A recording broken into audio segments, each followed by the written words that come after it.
Hello friends. तो part 2 में हम देखते हैं जेन सियोन की केटीवी पर जाने वाली बात को सुन ली थी, इसलिए उन्हें उसे भी साथ ले जाना पड़ता है, जहाँ पे खाते खाते खाना जेंसू के गले में अटक जाता है। तो जेंसी उसे पानी समझकर वाइन वोडका सब कुछ पिला देती है। सबने बहुत ही ज्यादा ड्रिंक कर लिया था। सॉन्ग नशे में सीओ जेंसी को गाली देने लगता है क्योंकि वो हमेशा सबसे रूडली पेश आती है और उनसे बहुत ही ज्यादा काम भी करवाता है। वो उसे उच्च बोलने लगता है और अपने बारे में ये सब सुन जेंसी को भी बहुत ही गुस्सा आती है। चैंगसू किसी तरह जेंसी को बाहर लाता है। चैंगसू से समझाता है कि उसका वो मतलब नहीं था। जेंसी गुस्से से बोलती है, मैं उनकी इतने फिक्र करती हूँ और वो लोग मेरे बारे में बस ऐसे सोचते हैं। ये बहुत ही ज्यादा डिसअपॉइंटेड है। चैंगसू को थोड़ा पीकर ही बहुत ही ज्यादा नशा हो गया था। वो जेंसी के ऊपर ही गिर जाता है। फिर जेंसी उसे किसी तरह अपने घर लाती है और सोफे पर लेटा देती है और उसे ब्लैंकेट ओढ़ा रही थी। तभी चैंगसू नींद में उसे अपने पास खींचता है, जिस वजह से दोनों में किस हो जाता है। जेंसी उठकर वहाँ से चली जाती है। नेक्स्ट डे चैंगसू उसके लिए कुछ प्लांट्स और एक नोट छोड़ा था। जेंसी वो देखकर काफी खुश होती है। आगे ऑफिस में चैंगसू फिर से सबको फ्लावर गिफ्ट करता है और इस बार सब उससे अच्छे से पेश आता है। सॉन्ग तो बहुत ही उदास था। उसे यकीन था कि कार रात वो नशे में जो कुछ भी किया इसके लिए जेंसी उसे पक्का नौकरी से निकाल देगी। जेंसी चैंगसू को बुलाती है और अपने साथ बोर्ड मीटिंग पर चलने के लिए बोलती है। चैंगसू बोलता है, लेकिन मैं वहाँ तुम्हारी क्या हेल्प कर सकता हूँ, मुझे तो कुछ भी नहीं आता। जेंसी बोलती है, मुझे बस प्रोफेशनल दिखना है, इसलिए तुम्हें वहाँ सिर्फ मेरे साथ रहना है, और उसका टाइट सेट करने लगती है। आगे बोर्ड मीटिंग में जिनता जेंसी को जानबूझकर अपनी बातों से मुश्किल सिचुएशन में डाल देता है, जिसकी वजह से उसकी हार्ट रेट फिर से बढ़ने लगती है। इसलिए जेंसी केक लाने के बहाने चैंगसू को अपने पास बुलाती है और उसका हाथ थाम लेती है। चैंगसू को थोड़ा अजीब लगता है, लेकिन वो इस बार कुछ नहीं बोलता। उसका हाथ थामने की वजह से जेंसी की हार्ट रेट नॉर्मल हो जाती है और वो बहुत ही अच्छे से इस सिचुएशन को हैंडल कर लेती है। जिनताई को उन पर शक होता है, इसलिए वो झांकने लगता है। तभी चैंगसू उसकी हाथ छोड़ देता है। नेक्स्ट सीन में यान यान चैंगसू के पैसा का रोने की एक्टिंग करने लग जाती है और आंखों में ड्रॉपर डालकर बड़ी ही मुश्किल से आंखों में आंसू लाती है और बोलती है कि हमारी सीईओ की फिजिकल कंडीशन बहुत ही खराब है और टेंशन में तो उसकी हालत और भी ज्यादा खराब हो जाती है। इसलिए जब भी ऐसा हो तुम्हें उसे स्वीट केक और कैंडी देना है। और हाँ, उसे बहुत ठंड भी लगने लगती है और रात में नींद तक तो नहीं आती, तो तुम्हें बस उसे किसी भी हाल में रोज सुलाना है। चैंगसू बोलता है, लेकिन ये तो मेरा काम नहीं है। लेकिन यान यान ड्रामा कर अच्छी तरह से इमोशनल ब्लैकमेल कर उसे मना लेती है और उसे मैनुअल देकर चली जाती है।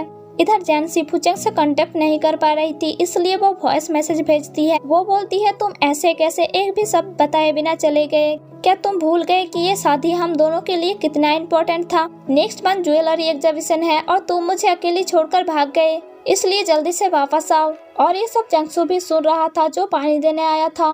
चैंगसू को लगता है कि जेंसी फुचेंग को मिस कर रही है और उसका आने की वेट कर रही है, इसलिए वो जाकर उसे एक फ्लावर का पॉट देता हुआ बोलता है, ये मैजिकल फ्लावर है, अगर तुम इससे कुछ भी विश मांगो तो वो जरूर पूरी हो जाएगी। तुम इससे मांग सकती हो ताकि तुम्हारी प्यार तुम्हारे पास वापस आ जाए। जेंसी पूछती है, तो तुम मेरी बात सुन रहे थे?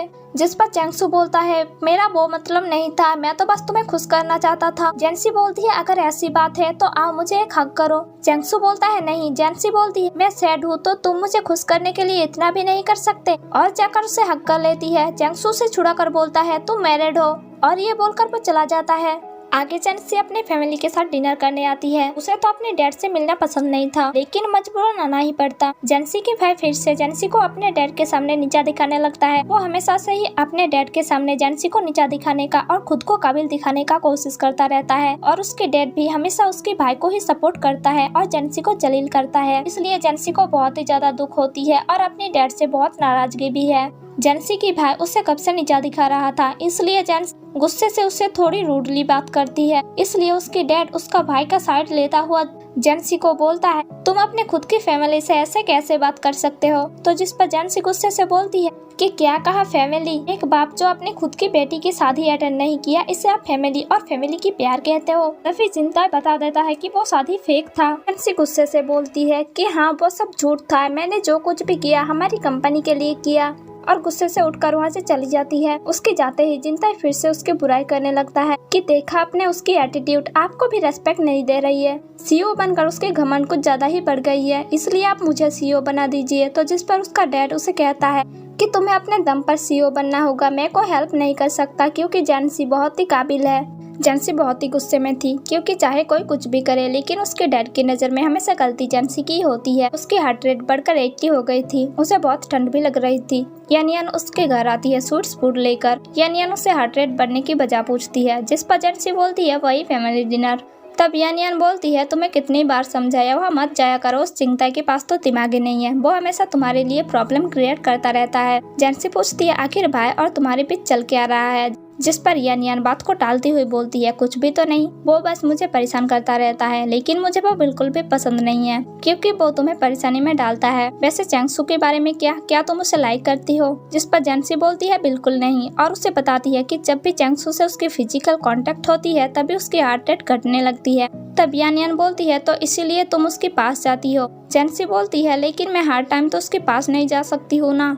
यान यान पूछती है, क्या तुम डरती हो कि तुम्हें उससे प्यार हो जाएगा? जिस पर जेंसी बोलती है, मुझे लव में कोई भी इंटरेस्ट नहीं है। आगे जेंसी घर से बाहर निकलती है, जहाँ पर रास्ते में चैंगसू स्कूटर पर आ रहा था। जेंसी को अचानक से देखकर उसे गोश्त समझ लेता है और डरकर स्कूटर से गिरकर बेहोश हो जाता है। जेंसी उसे जगाने की कोशिश करती है, लेकिन जब वो नहीं उठता तब वो उसे सीपीआर देने जाती है, लेकिन तभी चैंगसू उसके गला पकड़कर उसे दूर कर देता है। आगे चैंगसू जेंसी से पूछता है कि तुम आखिर मेरे साथ ऐसा क्यों करते रहते हो? क्या तुम भूल चुके हो कि तुम मैरिड हो और ये सब करना तुम्हारे लिए ठीक नहीं है? जेंसी ध्यान से उसका बात सुन रही थी, फिर हंसकर बताती है कि वो असल में मैरिड नहीं है। वो और फूचेंग बस सालों से अच्छे दोस्त है और अच्छे बिजनेस पार्टनर भी, और ये शादी वो दोनों बस ज्वेलरी की पब्लिसिटी करने के लिए की थी, लेकिन उनके बीच कोई भी लव रिलेशन नहीं है।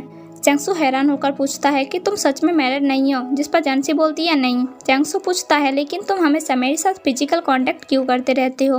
जेंसी किसी तरह इस बात को टाल कर वहाँ से निकल जाती है। नेक्स्ट डे जेंसी ऑफिस आ जाती है और सभी एम्प्लॉय को डांटने की जगह गुड मॉर्निंग विश करती है। ये देख सभी शॉक हो जाती है कि सीईओ आखिर बदल कैसे गई। आगे वो चैंगसू को लेकर एक क्लाइंट से मिलने के लिए निकलती है। चिंता उसे देखकर उसके पहले ही क्लाइंट से मिलने चला आता है। आगे जेंसी भी आती है, लेकिन चिंता अपना बातों से क्लाइंट को अपने साथ कांटेक्ट करने के लिए मना लेता है। वो जेंसी को नीचा दिखाती है, ऊपर से उसे पैर लगाकर गिरा भी देता है। जेंसी के पैर में चोट लग जाती है, जिससे तक चिंताई को अपने किए पर थोड़ा पछतावा होता है। आगे दोनों वापस आ रहे थे। जेंसी को पेन में देखकर चैंगसू कार साइड में पार्क करने के लिए बोलता है, फिर कार से उतरकर जेंसी की पैर मसाज करने लगता है। जेंसी उसे देखते हुए स्माइल कर रही थी। आगे जेंसी देर रात तक काम कर रही थी। चैंगसू उसके लिए खाना लाता है, तभी करंट चला जाता है। चैंगसू अपना फोन का फ्लैश लाइट जलाकर उसके ऊपर ग्लास रख देता है और अपना हाथों से जेंसी को खिलाने जाता है, लेकिन तभी करंट आ जाता है। चैंगसू नर्वस होकर उसे खुद खाने के लिए बोलकर अपना फोन लेकर चला जाता है। अगर रात में चैंगसू को नींद नहीं आ रहा था और उसे बस जेंसी की ही ख्याल आ रहा था, मतलब कि वो अब उसे लाइक करने लगा था। और इसी के साथ ही हमारे इस पार्ट का एंड हो जाता है। तो इसका नेक्स्ट पार्ट देखने के लिए जल्दी से चैनल को सब्सक्राइब कर लीजिए। तो चलिए मिलते हैं इसके नेक्स्ट पार्ट में, तब तक के लिए बाय।